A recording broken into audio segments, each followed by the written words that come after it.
بینندگان عزیز، برنامه بعدی ما مصاحبه است که همکار ما انخان با مانی امر انجام داده است.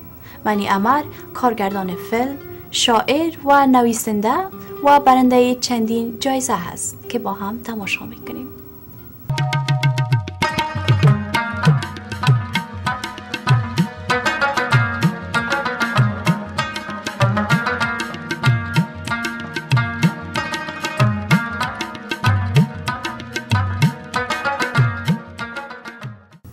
Salam Caravan TV viewers, my name is Ann Khan, and today we'll be talking with a local filmmaker who makes films on gang violence, Mani Amar.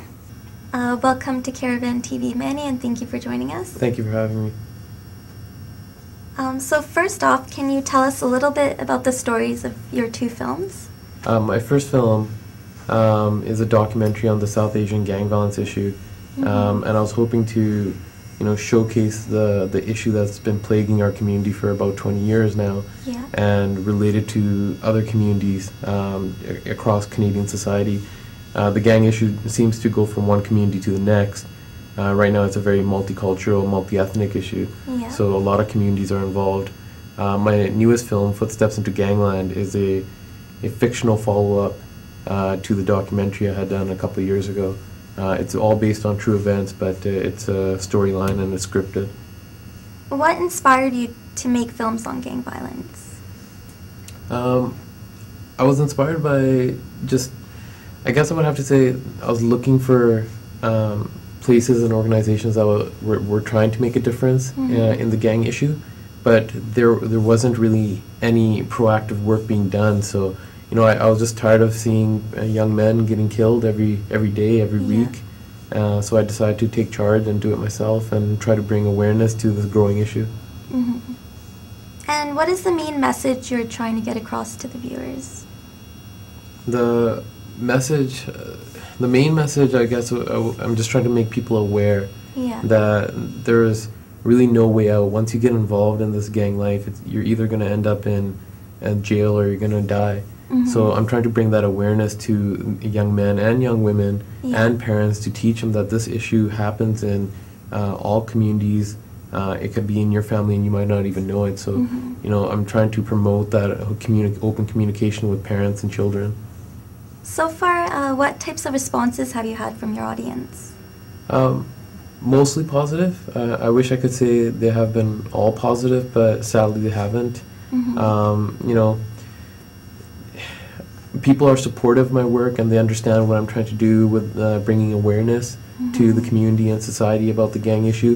But there are people, specifically people that are more religious, will attack me and my film, believing that I'm attacking a certain religion or bringing a certain community down.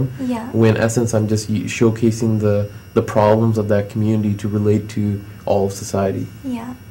And in your opinion, what are the major risks of being involved in a gang? Major risks are essentially death and jail.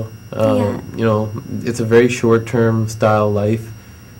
People believe that they're going to have that glorified life that they see on TV and gangster movies, where you're going to have the millions upon millions of dollars, you're going to have a big house, you're going to have cars, you're going to have women falling over you, you're going to have the nicest clothes.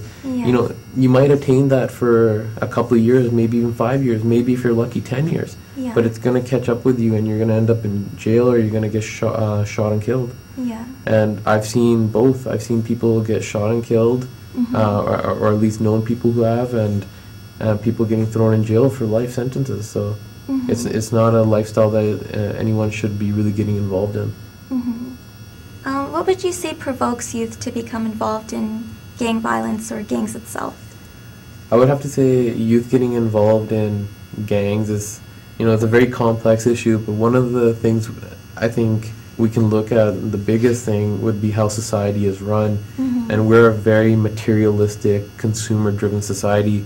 We're teaching our youth that to be successful in this world, you need to have the $100,000 cars, the $1 million house, you need to have the cash, you need to be dressed a certain way, you need to look a certain way. So we're teaching these kids that this is what you need. to be successful. But in essence, it's not true. So these kids go to school with the mentality, well, you know, if I had this, I'd be a better person. So they'll do anything to get that lifestyle. And, you know, if we look at a personality kind of, a psychological report on these gangsters, it's usually they come from a lack of having that sense of belonging, or not necessarily a lack in parenting, but just not feeling like they belong to anything, not having that urgency in life to accomplish anything. How would you say gang violence affects other members in the community? Well, you know, other than bringing the name of the community and society in general, bringing it down, making it a more violent society, people don't understand when you get involved in gangs, you're hurting your parents, your sisters, your brothers, your friends. You know, how would they feel if they lost you? How would they feel, you know, if you got hurt? And, you know, worst case scenario, what if they got hurt for something you're doing illegally? What if a rival gangster targets your family to get revenge on you for a drug deal that had gone bad? So, you know, a lot of people can get hurt, and people don't understand it. It's just not one person in the family that gets involved in gangs. He might be the gangster, but everybody will get affected. How can family and friends eliminate violence in their community? Friends and family, I guess, you know, I always try to promote having that open communication, especially with youth. And, you know, if you have determined that youth is at risk, it's more important to have that communication. But to eliminate it from a community, we have to look at it from beyond the community standpoint. We have to look at it as society in general, humanity in general.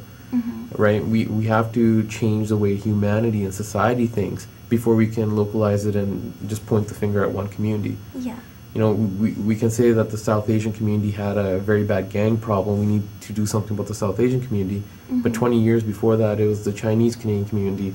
Or 20 years before that, it was the Irish and the Italians. And, you know, it goes from one community to the next. And right now it's a multi-ethnic issue, so that's even more reason to look at it as a societal issue. I'd like to thank you for being here again. And is there any last bit of advice you'd like to give our viewers on this? Thank you for having me.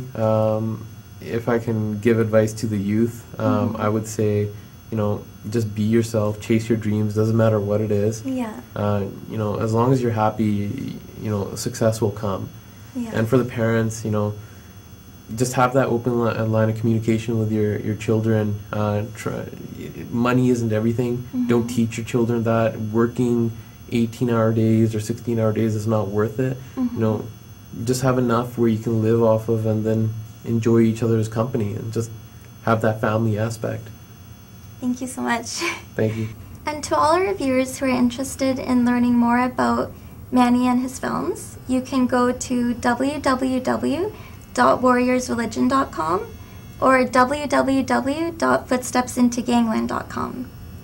Now here's a preview of Manny's 2 films.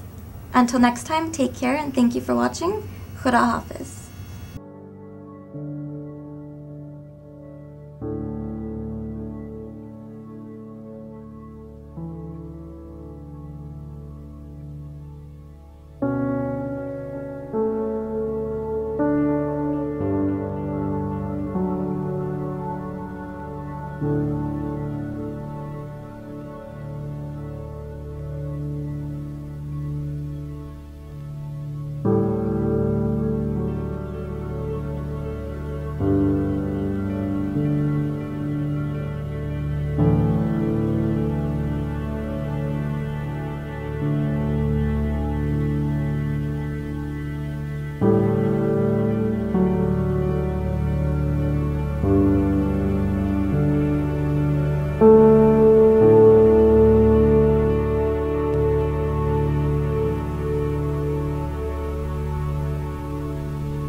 you.